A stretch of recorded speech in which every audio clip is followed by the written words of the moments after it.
Say my name. Jam. You just become best friends. Yep. I love the poorly educated.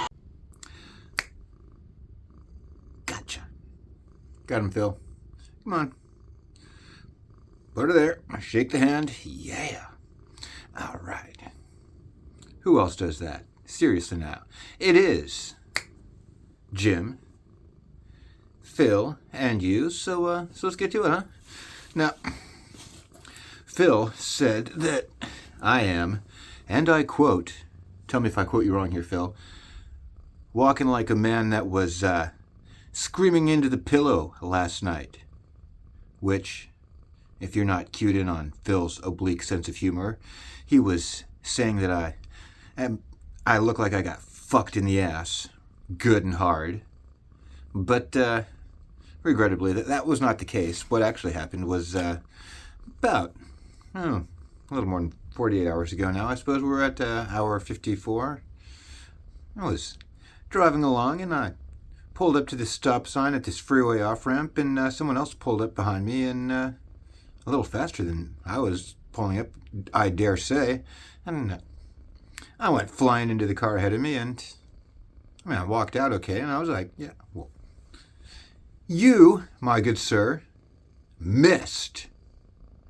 But turns out he didn't quite miss. I actually got a couple of good gashes up in the old ankles there, so yeah, I'm walking a little stiff today. But c'est la vie, right? Everyone's like, did you get checked out at all? And I'm like, why? Like, I have a little dirt in it, right? Now, the thing that was inconvenient, let me tell you, I was in the middle of nowhere. And if I don't get some satisfactory results from the rental company regarding the roadside protection service that may or may not have successfully protected me at the roadside, well, maybe I'll drop the name on them. But in the meantime, let me just say, the middle of nowhere is always a bad place to find yourself, abruptly without a car. And I give the guy props, right? At least the dude was drunk, right? I'd be like, dude, how fucking pissed would I be if I'm 50 miles outside of any fucking city recognizable enough to have, a car rental, and then this guy comes along and and he's just not even paying attention. I'd be like, well, thank God for drunk drivers. On which note, viewer request special. Phil will tell me if I quote the message wrong, but it went something along the lines of, hey Jim, you should live react to the new DEVOURMENT EP. It's quite exceptional. And I'd be like, you know what? I'm glad I held on to that card for just a minute. Because what a great time for it now, huh? So, Jim Dempsey, recent participant in a drunk driving accident, albeit not as the drunk driver, is going to live react for your viewing pleasure to the new DEVOURMENT EP. Let's give this a listen. Yeah!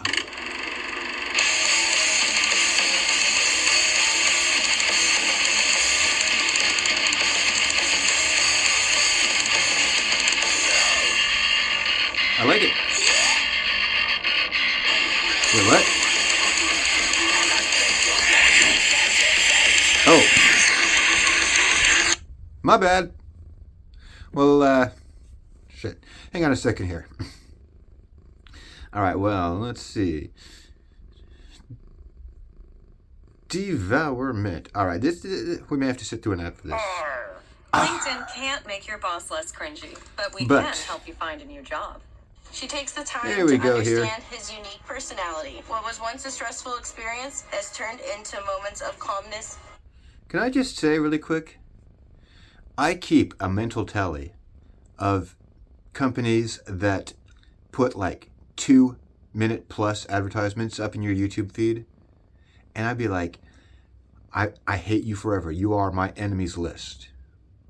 It grieves me because a local company that I always had a kind of a soft spot for is one of those companies now. And I'd be like, what the hell is wrong with just people at big corporations in general? Like, the national attention span is like dramatically shrinking. So you know what let's do? Let's take commercials from 30 seconds to like 5 fucking minutes. That's a great idea.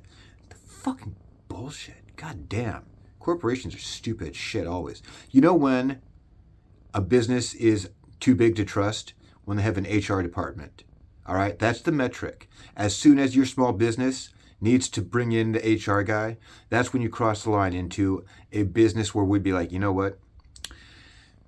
Technically not small business anymore, bro. And it might still be small business, but you know what? It's fucked up. HR is the devil. I'm just saying. They used to call it personnel. And let me ask you this really quick, just on a linguistic note. Is human resources a whole lot less depersonalizing than personnel? Like, come on. Anyway, on to the devourment.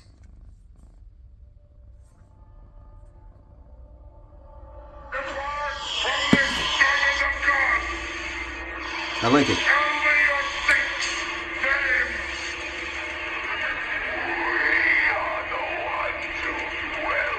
Kind of makes me want to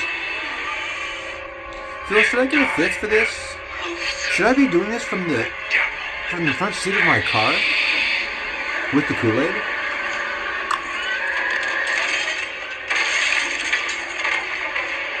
Yeah, we're gonna make this joke the whole way through, by the way.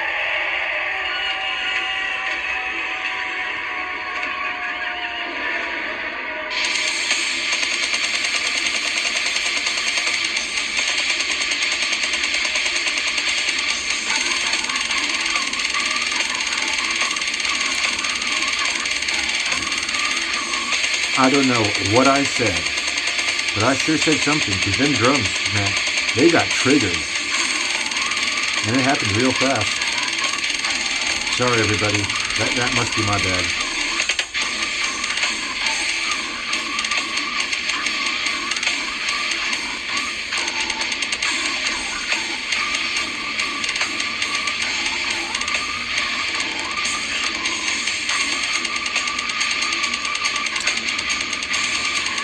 Not gonna lie, it's just not the same without the bull gallery picks.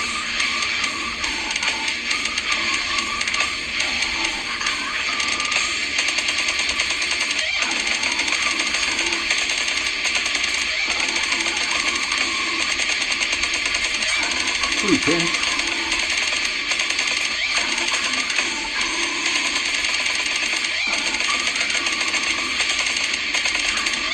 I'm glad he's riding it.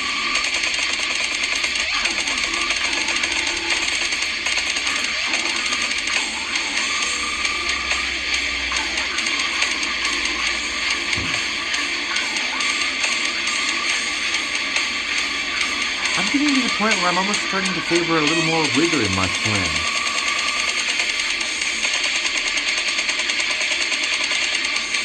Not gonna lie,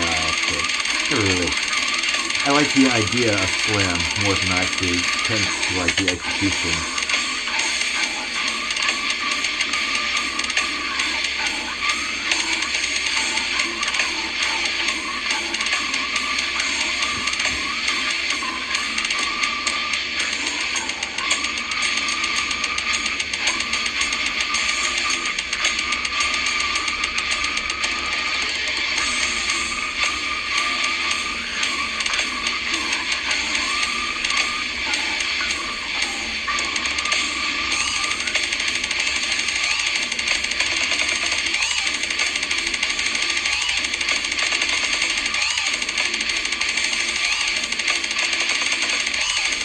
This is about the first of the swing I've heard here. How far into this are we anyway?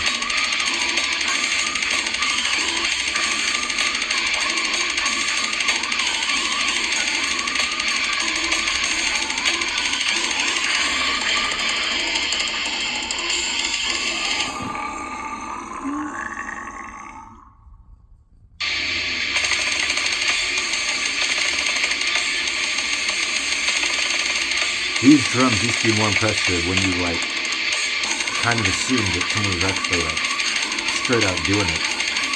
can I say about...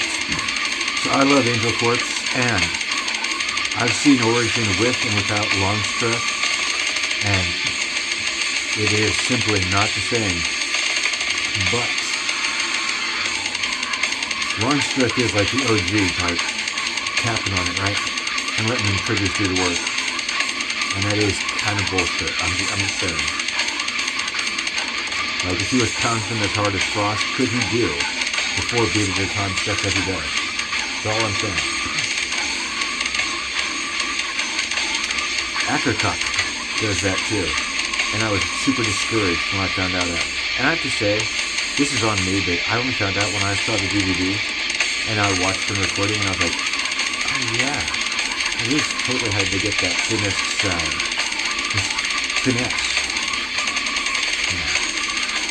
I mean, I do like Ackercock, but I don't like that part of it. I have to pretend when I'm listening to it that they're like playing it like Bob from Inhalation, you know?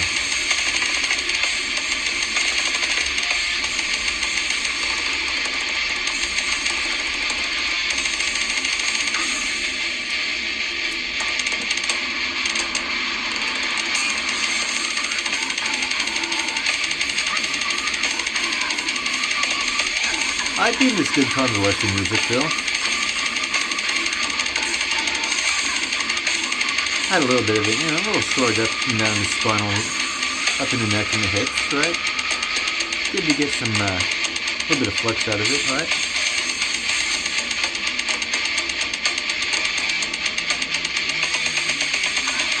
You should probably come over here and batter me, honestly. Good mosh pit action, you know? That's more conducive to. Just landed on a sore spot there.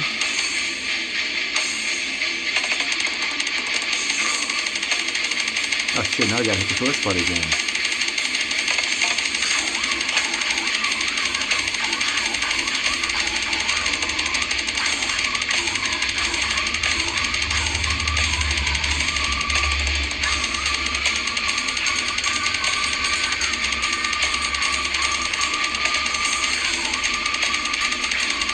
Is it just me or is the guy like not yet stopped singing once?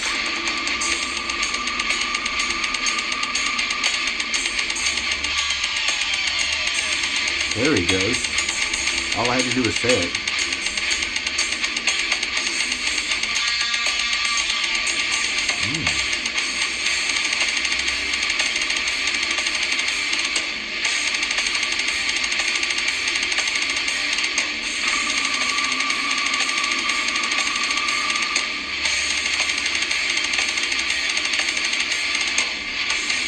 When did you say this thing was 2 weeks ago? Okay. That sounds about right. I've been meaning to do this for a minute, I gotta say. You probably noticed how I am with getting shit done on YouTube. This judge isn't gonna, like, you know, nail my ass to the fucking wall if I don't get the deadline here.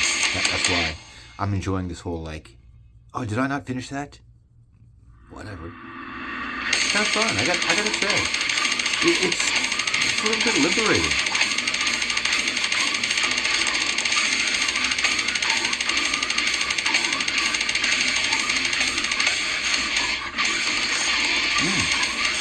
Alright.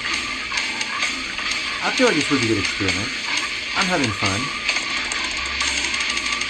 It's not like floating my boat, you know, at high tide levels or anything, but it's definitely not an unenjoyable experience. I'd be like, well, I mean, if you know going into it, you're going to do a thing to slam.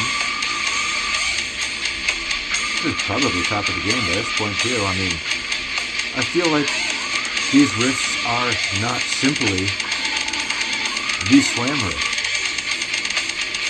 And I don't know how I feel about that. I'm just going to want to be like, bro, that's a little heretical.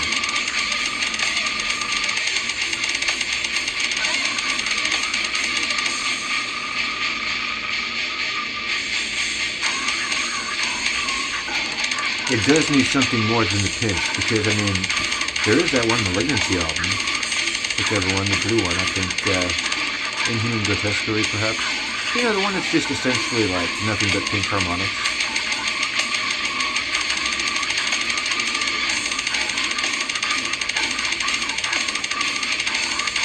sometimes I just listen to this one mixtape I made that's nothing but the last 5 minutes of Rise to Power over and over again. And my wife will sometimes on those occasions walk by and say, "What the hell are you doing?" And I say, "Pinching."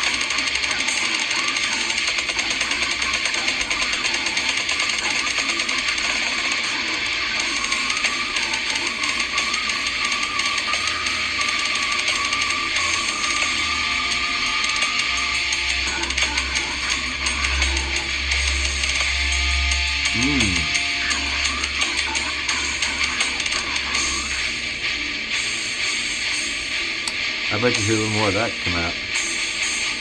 I hope they're not done with it.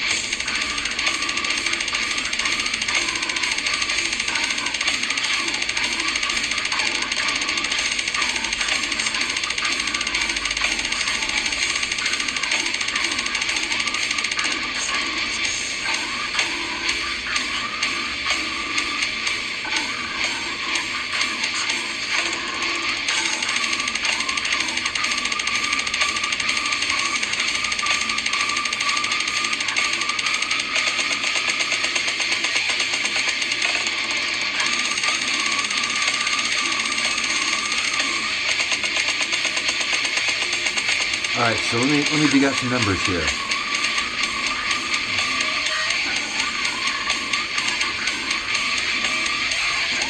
I feel like this sits in the probably somewhere in the 5 range on Do Jim Dig. Aesthetically, I gotta say, you know what? I'm marking them down really low on aesthetic, merely for the fact that they set the bar so high, and then they just back away from it. And I bet that's actually not the correct decision to make. I know you can't top it, but you should at least make it like your thing, right? Just saying. And Impact 2 to 3, I'd be like, well, I dig it. But I don't dig it that far. I'm not digging that deep with it. I'm just having a good time this one time.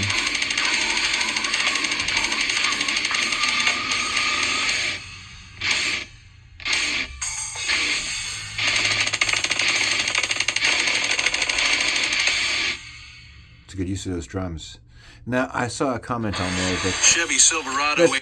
That last song was the heaviest thing someone had ever heard, and I didn't quite realize it was the last song until it happened, so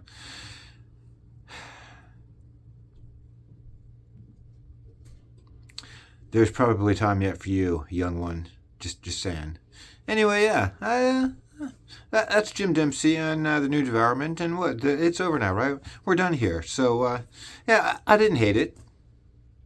I'm probably not going to find the occasion to listen to it again, and yeah, in the meantime, Dempsey dips out. Have a safe drive. Buckle up.